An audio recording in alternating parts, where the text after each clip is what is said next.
Alors, la politique des déchets, ces 40 dernières années, elle est marquée par une évolution qualitative et quantitative de cette production de déchets. Qualitative, puisqu'on a changé complètement nos modes de consommation en ayant plus de plastique, par exemple, ou d'éléments composites qui ont transformé complètement notre approche de la gestion des déchets et sa complexité.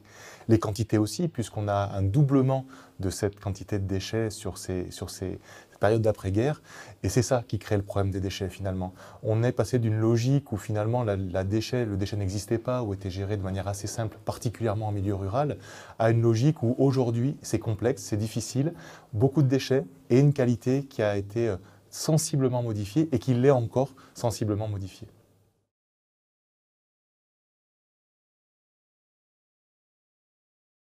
L'efficacité du service public de gestion des déchets est une grande question et c'est ce qui préoccupe en priorité les collectivités. On va parler de deux choses, d'efficience et d'efficacité, c'est-à-dire atteindre un résultat. On part d'une situation où il faut savoir quand même que la réglementation de la gestion des déchets, elle est récente. Elle n'a qu'une quarantaine d'années.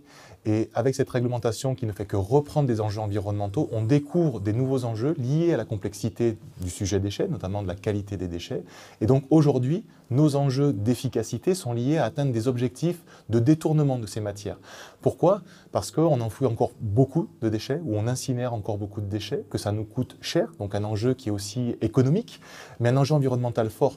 La complexification de cette composition des déchets nous amène à avoir des conséquences fortes sur notre environnement. On parle souvent des plastiques aujourd'hui qui font la une de l'actualité par rapport aux microplastiques qu'on peut trouver en mer.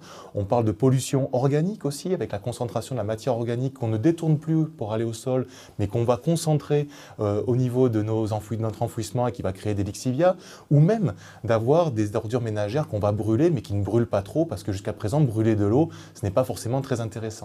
Donc l'efficacité passe par à la fois une efficience, donc une rationalité de nos services, comment on va apporter le meilleur service à notre public, comment on va pouvoir détourner un maximum de produits de l'enfouissement ou de l'incinération, de l'élimination en tout cas, pour valoriser. Et dernier point, j'allais dire, mais qui doit être la priorité, comment on change nos comportements.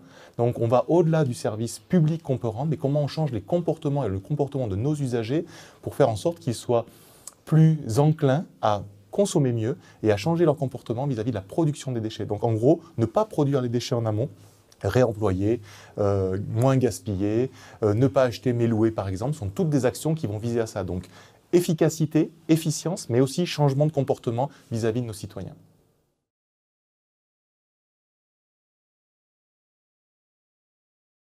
Alors cette loi, elle intervient à un moment un peu stratégique et charnière de la vision qu'on a au niveau des déchets. Depuis 40 ans, on gère les déchets de manière très linéaire, c'est-à-dire qu'avec une fabrication, on utilise des matières premières, on fabrique des objets, on les consomme et finalement les sous-produits ou le déchet finalement, une fois que la consommation est effectuée, est jeté. Aujourd'hui, on est plutôt dans une approche où on essaye, on a dit, de prévenir la production de déchets, on essaye de recycler, de revaloriser, donc une approche un peu plus circulaire. Cette loi, finalement, de transition énergétique, elle essaye à la fois de formaliser ce côté-là, d'obliger quelque part, de donner ce cadre-là, de lui donner une vraie existence aussi réglementaire pour accompagner et aider ceux qui portent ce type de projet-là, et de faire du lien avec les autres thématiques aussi, puisque dès qu'on est dans la circularité, on va dire, on va toucher d'autres thématiques, des thématiques énergétiques, des thématiques économiques.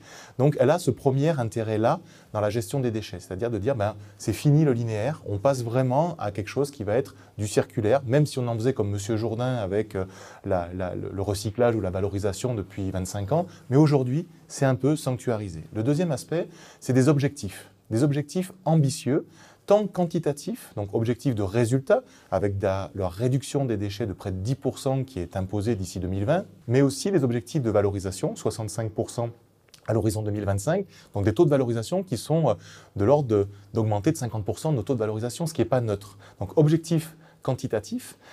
Et un objectif qui est assez intéressant dans cette loi, c'est des objectifs de moyens. C'est-à-dire qu'à un moment donné, on a, lié à la libre administration des collectivités, laissé libre choix des collectivités en disant on vous fixe des objectifs, des orientations et vous faites. On se rend compte des limites que ça peut avoir, c'est-à-dire qu'il y a beaucoup d'interrogations, de questions sur des choix, sur des thématiques et des collectivités qui ne se lancent pas parce que le risque est trop grand vis-à-vis de ce qu'elles peuvent faire. La loi, avec l'exemple par exemple des biodéchets, en stipulant que tout usager doit pouvoir bénéficier d'une possibilité de séparation à la source de sa matière organique, elle impose le moyen. Elle dit ça sera soit par prévention, soit par collecte séparée. Ce qui sécurise d'un côté des collectivités en disant mais je sais où je vais et je peux me lancer, qui n'était pas forcément le cas avant, avec des choix qui pouvaient être sur de l'ordure ménagère brute ou de la collecte séparée des biodéchets. Donc là-dessus, ça sécurise. Alors, bien sûr que ça ne satisfait pas tout le monde, puisqu'il y a des gens qui se sentent obligés par ça, qui ne sont pas contents de se dire je suis obligé par exemple de mettre en place une collecte séparée ou un dispositif de ce type-là. Malgré tout, on sait que par rapport à la réglementation européenne qu'il y a pu y avoir ces dernières années, c'est ce qui a fonctionné. Quand les États ont dit on va là et on y va comme ça, on arrive à déclencher des effets d'action opérationnels et on aboutit à des résultats.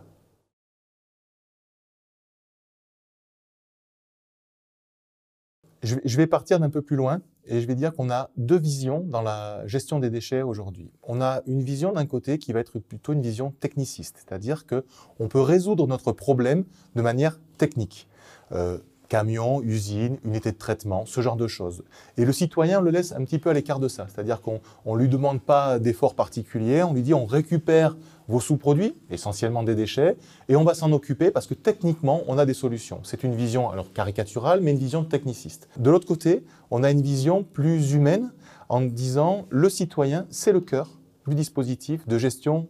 Alors maintenant, je ne vais pas dire déchets, mais de gestion de la ressource. C'est-à-dire que c'est le citoyen qui est l'acteur principal qu'on doit mobiliser pour pouvoir réussir à atteindre les objectifs qu'on a évoqués, par exemple, sur la loi de transition énergétique.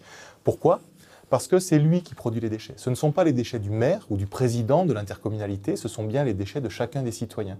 Et on est sur un enjeu de changement de comportement. Donc un enjeu évidemment à moyen et long terme, mais c'est là-dessus que des collectivités travaillent sur ce changement de comportement. Donc deux visions qui sont un petit peu différentes.